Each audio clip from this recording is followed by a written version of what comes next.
Hello friend, welcome back to Civil Gyan. आप सभी का सिविल ज्ञान में स्वागत करते हैं। दोस्तों, उम्मीद करता हूँ आप सभी लोग अच्छे होंगे और अपनी तैयारी को बेहतर तरीके से कर रहे होंगे। तो देखिए, आज की क्लास जो क्लास नंबर 8 है और आज की क्लास में हम लोग डिस्कस करने वाले हैं, जो हमारा टॉपिक होगा वो होगा कॉम्पैक्शन का। कॉम्पैक्शन से आप सभी लोग भली बात परिचित हैं। सॉइल मैकेनिक्स का एक इंपॉर्टेंट टॉपिक है कॉम्पैक्शन और कंसोलिडेशन, पर आज हम यहाँ पे बात करें कॉम्पैक्शन। तो एसएससी जेईई में एसएससी के अंदर अभी तक जितने भी आपको मैं 2004 से करा रहा हूँ भाई। जिस टॉपिक से आपके एग्जाम में क्वेश्चन 2004 2005 में पूछा ही नहीं गया तो मैं कहाँ से करा दूँ। तो जैसे बहुत से लोग परेशान हो रहे थे कि मैं क्वेश्चन जो मैं करा रहा हूँ वो सब नहीं लगा। भाई मैं सब क्वेश्चन करा रहा हूँ। जैसे कि मान लो कॉम्पैक्शन है, अब कॉम्पैक्शन से क्वेश्चन बना ही नहीं है, तो मैं जो कोशिश कर रहा हूँ 2004 से लेकर के 2022, मतलब कि 2022 में आपका जो पेपर हुआ है वहाँ तक ही करा दूँ, क्योंकि 2023 आपका ये चल रहा है। तो अभी 23 में एग्ज़ाम तो हुआ नहीं कोई, नवंबर में हुआ है, तो उसको मैं अलग से कराऊंगा। जो 2022 में क्वेश्चन आपके वो अलग से कराऊंगा। पर मैं 23 मार्च लास्ट तक, 23 मार्च 2021 तक जो आपके एग्ज़ाम हुए हैं एसएससी जे प्री के, उनमें जो क्वेश्चन आपके हैं मैं उनको कराने की कोशिश यहाँ पे करूँगा।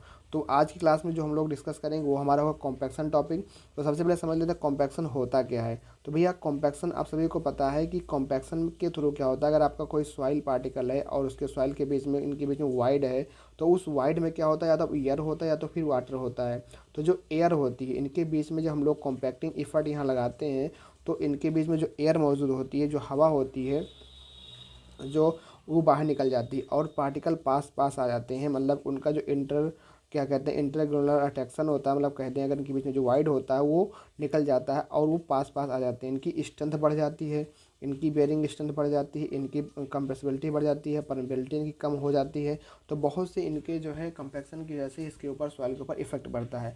अब कॉम्पैक्शन में हम लोग समझते हैं कि जैसे कि हम लोग इसमें एक टेस्ट पढ़ते हैं, इसको हम लोग कहते हैं स्टैंडर्ड प्रोटेक्टर टेस्ट पढ़ते हैं। इसी को हम लोग मॉडिफाइड करके भी पढ़ते हैं। तो यहाँ से पूछता है कि जो आपका स्टैंडर्ड प्रोटेक्टर टेस्ट में हम लोग जो यूज करते हैं, यहाँ पे जो IS कोड के अकॉर्डिंग जो आपका लाइट कॉम्पैक्ट टेस्ट होता है, उसमें जो आपका वेट ऑफ हैमर होता है, तो याद रखना 2.6 kg वेट ऑफ हैमर होता है। हाइट ऑफ फॉल 310 mm का होता है। नंबर ऑफ लेयर 3 लेयर रहते हैं। 25 नंबर ऑफ ब्लोज पे हम लोग चेक करते हैं। और वॉल्यूम का होता है 1000 cc आपका वॉल्यूम होता है। पर अगर ये हाईवी कॉम्पैक्शन टेस्ट की बात करते हैं, जहाँ पर 2.6 kg आपका वेट होता है, वहाँ पे 4.9 kg वेट हो जाता है। 310 mm के स्थान पे आपका 450 mm आपका हो जाता है। 3 लेग जहाँ पे हम लोग 5 ले लेते हैं और वैल्यूम आपका 1000 ही होता है। ठीक है, ये सारी चीज़ें आपको देखने में आती है, तो इस सब का याद ध्यान रखना। इन सब चीज़ों को बिल्कुल आपको ध्यान रखना है। ठीक है, अब लोग बढ़ते हैं आगे। आगे बढ़ते हैं, क्वेश्चन की तरफ बढ़ते हैं। क्वेश्चन पढ़ते हैं। यहाँ पे कह रहा है क्वेश्चन को पढ़िए ध्यान से। कह रहा है कि इनकरेक्ट स्टेटमेंट बताना है फ्रॉम द फॉलोइंग। 2007 में क्वेश्चन यहाँ पे आया हुआ है। ठीक है, तो आपको इसको क्वेश्चन को ध्यान से पढ़ना है, बताना है आंसर। कह रहा है कि well graded course. Well graded, पहली बात हमने आपको पिछली क्लास में बताया था कि वेल ग्रेडेड मतलब क्या होता है कि छोटे से लेकर मोटा हर प्रकार का कण उसमें मौजूद हो, तो उसी को हम लोग कहते हैं well graded. Well graded coarse grain soil can B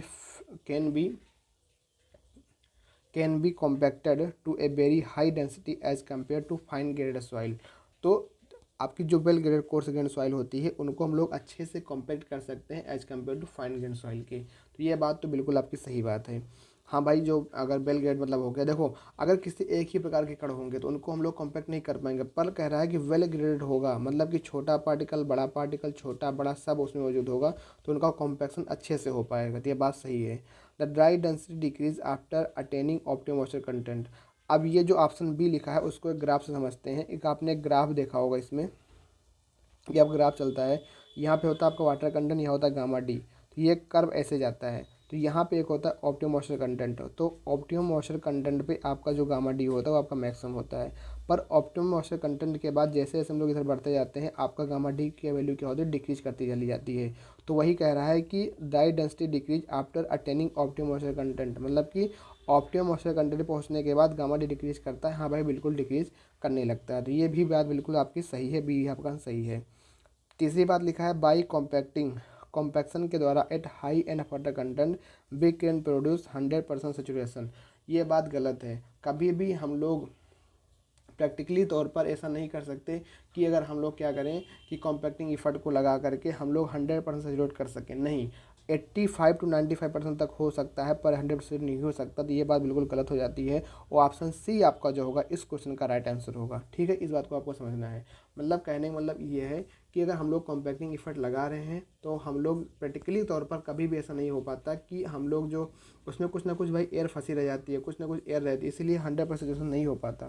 तो ये ऑप्शन सी यहाँ पे जो है इनकरेक्ट होगा। आगे बढ़ते हैं नेक्स्ट क्वेश्चन की तरफ। For cohesive soil with increasing compacting effort the optimum moisture content 2008 में क्वेश्चन पूछा गया है कि अगर हम लोग कोहेसिव अगर बात करें कि अगर हम लोग कॉम्पैक्टिंग इफर्ट को बढ़ा दें तो हमारे ऑप्टिमम मॉइस्चर कंटेंट पर क्या इफेक्ट पड़ेगा। हमने अभी आपको जो कर्व दिखाया था यहाँ पे ये कर्व यही बताता है, ये आपका जो कर्व है ये दिखाता है कि आपका यहाँ पे ये जो कर्व है यहाँ पे आपको दिखाता है कि आपका ऑप्टिमम मॉइस्चर कंटेंट है, यहाँ पे आपको गामा डी मिल रहा है। ठीक है, पर मान लीजिए ये आपका लोअर कॉम्पैक्ट इफर्ट, आपने कॉम्पैक्टिंग इफर्ट लगा दिया, मतलब आपने जोर ज़्यादा लगा दिया, तो आपको क्या होगा कि एक कर्व यहाँ देखने को मिलेगा। मतलब कि आपको अगर आपने जो है कॉम्पैक्टिंग इफर्ट को बढ़ा दिया, हाई कॉम्पैक्टिंग इफर्ट लगा दिया, कॉम्पैक्टिंग इफर्ट मतलब क्या होगा कि आप जहाँ 4 न्यूटन का बल लगा रहे थे आप वहाँ 16 न्यूटन का बल लगा रहे हो, मतलब आपने बल लगाना ज़्यादा लगा दिया। तो अब वहाँ पे क्या होगा, कम ही ऑप्टिमम मॉइस्चर कंटेंट पर आपको गामा डी क्या मिल जाएगा, मैक्सिमम मिल जाएगा। तो क्वेश्चन कह रहा है for cohesive soil with increasing compacting effort, अगर हम लोग कॉम्पैक्टिंग इफर्ट को बढ़ाते हैं तो ऑप्टिमम मॉइस्चर कंटेंट क्या होता है। तो ध्यान रखना, चाहे आपकी जो सॉइल हो, अगर हम लोग कॉम्पैक्टिंग इफर्ट को बढ़ाते हैं तो जैसे जैसे हम लोग कॉम्पैक्टिंग इफर्ट को बढ़ाते हैं तो ऑप्टिमम मॉइस्चर कंटेंट क्या होगा, डिक्रीज हो जाएगा। मतलब कम वाटर कंटेंट पर हमको गामा डी क्या मिल जाएगा, मैक्सिमम मिल जाएगा। तो क्वेश्चन पूछा है ऑप्टिमम मॉइस्चर कंटेंट क्या होगा, तो डिक्रीज करेगा। ऑप्शन नंबर बी हो जाएगा यहाँ पे राइट आंसर। अगर कुछ तो गामा डी के बारे में पूछता है कि गामा डी पे क्या इफेक्ट पड़ता है, गामा डी आपका क्या हो जाता है, मैक्सिमम हो जाता है, मतलब गामा डी आपकी वैल्यू बढ़ जाती है। ठीक है भाई, इस बात को ध्यान रखना। क्लियर, आगे बढ़ते हैं। नेक्स्ट क्वेश्चन आपका है optimum moisture content is obtained from, 2015 में क्वेश्चन आपका आया हुआ है कि ऑप्टिमम मॉइस्चर कंटेंट जो आपका होता है किससे प्राप्त किया जाता है, ट्रैक्सियल टेस्ट से, स्टैंडर्ड प्रोटेक्टर टेस्ट से, कंसोलिडेशन टेस्ट से, कि आपका हाइड्रोमीटर टेस्ट से। ध्यान रखना ये आपका होता है स्टैंडर्ड प्रोटेक्टर टेस्ट। इसमें क्या होता है, स्टैंडर्ड प्रोटेक्टर टेस्ट के द्वारा ही हम लोग ऑप्टिमम मॉइस्चर कंटेंट निकालते हैं। जो आपको जो कर्व यहाँ पे क्या होता है कि जो आपको मॉइस्चर कंटेंट होता है और ड्राई डेंसिटी होती है, इनके बीच में क्या होता है, डिफरेंट डिफरेंट प्रकार के टेस्ट के लिए डिफरेंट डिफरेंट वैल्यू आपकी ये आती है। आपने पहला कर्व एक देखा था, फिर आपको यहाँ पे कर्व 2 मिलता है। ऐसे हम लोग क्या करते हैं, विभिन्न प्रकार के कॉम्पिटिटिव इफेक्ट को बढ़ाते हैं, ओएमसी कम होता है, ड्राई डेंसिटी हमको डिफरेंट डिफरेंट मिलती है, उनके बीच में हम लोग एक कर्व बनाते हैं। तो ये आपका होता है स्टैंडर्ड प्रोटेक्टर टेस्ट। आपने कंसोलिडेशन टेस्ट पढ़ाई होगा, ये अलग चीज़ है। हाइड्रोमीटर टेस्ट हम लोग कहाँ पढ़ते हैं, ग्रेन साइज डिस्ट्रीब्यूशन कर्व के लिए पढ़ते हैं। ठीक है, टैक्सियल टेस्ट आप लोग कहाँ पढ़ते हो, तो वहाँ पे जहाँ पे हम लोग inherent property C and phi निकालने के लिए का यूज किया जाता है। तो ऑप्शन नंबर 20 का हो जाएगा राइट आंसर। ठीक है, आगे बढ़ते हैं। यह क्वेश्चन आपका है एस्टिमेटिंग का, छोड़ते हैं इसको, आगे बढ़ते हैं।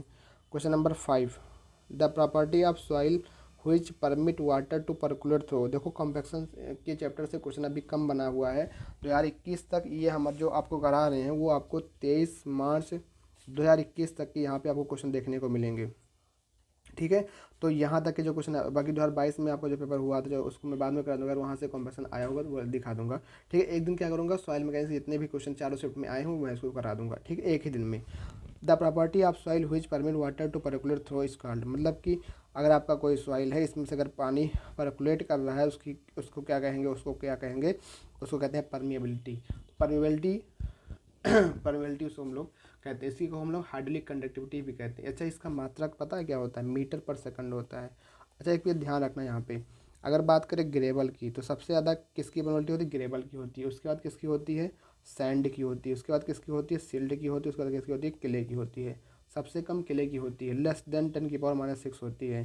ग्रेवल कितनी होती है, 1 सेंटीमीटर, ग्रेटर देन 1 सेंटीमीटर पर सेकंड। ठीक है, और इसकी सैंड कितनी होती है, इसकी होती है 1 से लेकर के 10⁻³ होती है। और सिल्ट की कितनी होती है, 10⁻³ से लेकर के 10⁻⁶ के बीच में होती है। ठीक है, ये आपको याद रखना है। ठीक, कैपिलरिटी अलग चीज़ है, आपको पता ही होगा कि आपने वो कैपिलरिटी के लिए आपने देखा होगा कि हम लोग एक बार के अंदर एक ट्यूब रखते हैं, उसके अंदर पानी चढ़ जाता है, कभी पाउंड डाउन हो जाता है, राइज एंड फॉल मेथड वो लोग अलग चीज़ है। तो ऑप्शन बी इसका हो जाएगा राइट आंसर। नेक्स्ट क्वेश्चन पे बढ़ते हैं। अगला क्वेश्चन आपका है बल्किंग ऑफ सैंड से। If the depth of the moist sand is cylinder is 15 centimetre and depth of the sand when fully inundated with water is 12 centimetre, then what the bulking of the moist sand. ठीक है, तो आपको क्या निकालना है, bulking निकालनी है। तो बल्किंग निकालने के लिए क्या फार्मूला लगता है कि आपका जो मॉइस्ट सैंड का है, मॉइस्ट आपकी जो सैंड है, depth of moist sand minus के डेप्थ ऑफ द सबमर्ज या सैचुरेटेड कंडीशन में divide by depth of the sand saturated condition में। तो 15 सेंटीमीटर किस केस में है, आपकी है 15 centimetre moist sand, 15 minus 12 divide by 12, तो कितना हो जाएगा 3/12 हो जाएगा। 3 एक 3 चौक 12, 1/4 मतलब 0.25 हो जाएगा। ऑप्शन नंबर डी आपका हो जाएगा यहाँ पे राइट आंसर। ठीक है भाई, ठीक है। कुछ फार्मूला क्या था, कुछ नहीं था।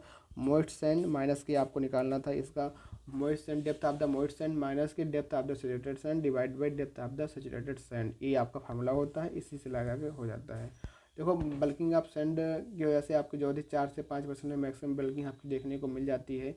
बल्किंग ऑफ सैंड जो है आपको पता ही है कि जो एक फाइन फिल्म हमारे जो पार्टिकल होते हैं उनके बीच के उनके चारों तरफ बन जाती है, ठीक है, और सरफेस टेंशन की वजह से आपका ये होता है। आगे बढ़ते हैं, क्वेश्चन नंबर आपका 7 की तरफ बढ़ते हैं। Which of the following type of roller most suitable for proof rolling subgrade and for finishing operation of fill with clay और sandy soil? तो इस प्रकार का काम करना है और आपको रोलिंग सबग्रेड में यूज करना है। तो कौन सा रोलर हम लोग यूज करेंगे, तो उसके लिए भी हम लोग न्यूमेटिक टायर रोलर यूज करते हैं। ऑप्शन नंबर ए आपका हो जाएगा करेक्ट आंसर जो आपका यूज होता है। जैसे कभी कभी पता है कि अगर मान लो क्लेई सॉइल है, क्लेई सॉइल के लिए कौन सा यूज करते हैं, तो आपका जो है जो सी फूड रोलर है वो आपका क्लेई सॉइल के लिए यूज होता है, आपकी मतलब क्लेई सॉइल उसके लिए। और वो काम क्या होता है, कोर ऑफ अर्थ डैम में होता है। जैसे आपका स्मूथ व्हील रोलर है, तो ये आपका होता है smooth roller crossed rock and gravel के लिए आपका यूज किया जाता है, मतलब कि हाँ नॉन सॉरी, और रोड कंस्ट्रक्शन में इसका यूज होता है। वाइब्रेटरी रोलर है तो ये सैंड में होता है, यूज होता है। ठीक है, आगे बढ़ते हैं। क्वेश्चन नंबर 8 आपका है, which are the following roller is use to compact the coarse grain soil? Coarse grain soil के लिए इनमें से कौन सा आपका जो रोलर है यूज किया जाता है? तो याद रखना कोर्स ग्रेन सॉइल के लिए आपका होता है स्मूथ व्हील रोलर यूज किया जाता है। क्या यूज किया जाता है? स्मूथ व्हील रोलर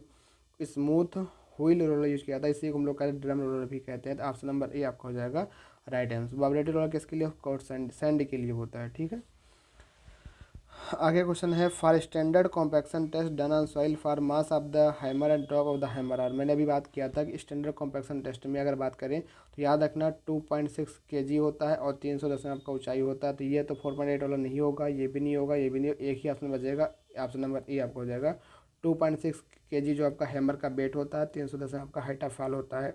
याद रखना नंबर ऑफ लेयर 3 होती है, 25 नंबर ऑफ ब्लोज का यूज भी किया जाता है।